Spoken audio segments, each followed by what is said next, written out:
আসসালামু আলাইকুম। আপনারা সবাই ভালো আছেন? আর আমি এই যে এখানে গাছের ধুমি, আমার এই গাছ আছে, এই গাছের ধুমি দিয়ে যে মাছ দিয়ে রান্না করবো আজকে।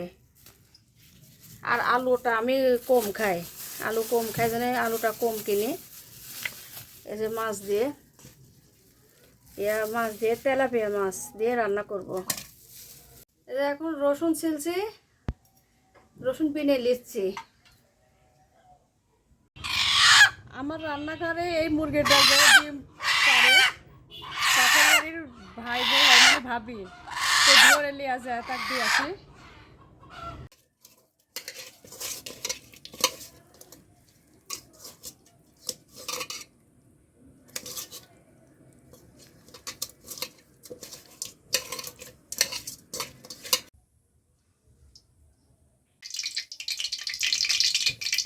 আজকে মাছ প্যানে ভাজবো না, আজকে কড়াই ভাজবো।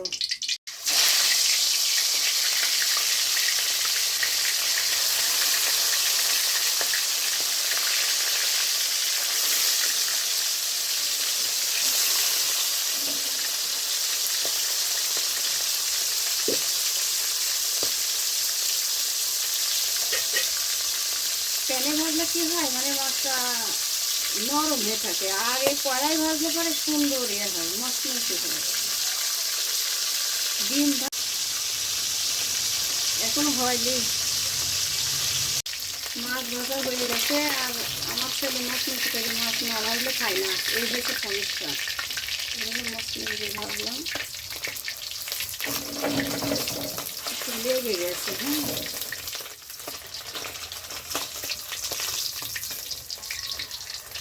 মাছ করে না ভাজলে খায় না, বেশি করে মাছ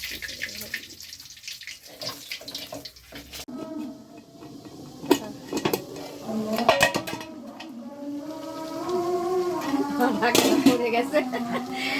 তরকারিটা কষাই নিচ্ছি, আর যত সুন্দর করে মানে কষানি যাবে ততক্ষণ তরকারির স্বাদ বের হবে। যে কোনো তরকারি বেশি করে কষালে পরে তরকারিটা স্বাদ আসে।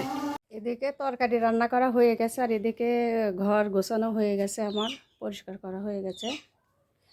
এ দেখেন আমার ছেলে আমার ভাইয়ের মেয়েকে মেহেন্দি দিয়ে দিচ্ছে। কালকে আমার ভাইয়ের এক ছেলে মেহেন্দি দিয়ে দিচ্ছে, আজকে আমার ভাইয়ের মেয়ে কালকে দেখেছে, দেখে এই তো ফুবু আমাকে মেহেন্দি দেওয়া দাও ভাইয়া কও। এদিকে আমার ছেলে সাইকেল নিয়ে বেরিয়েছিল, এখন এসে বাড়িতে আইসে আর এখন বলতেছে যে ফুবু তুমি ভাইয়া কও।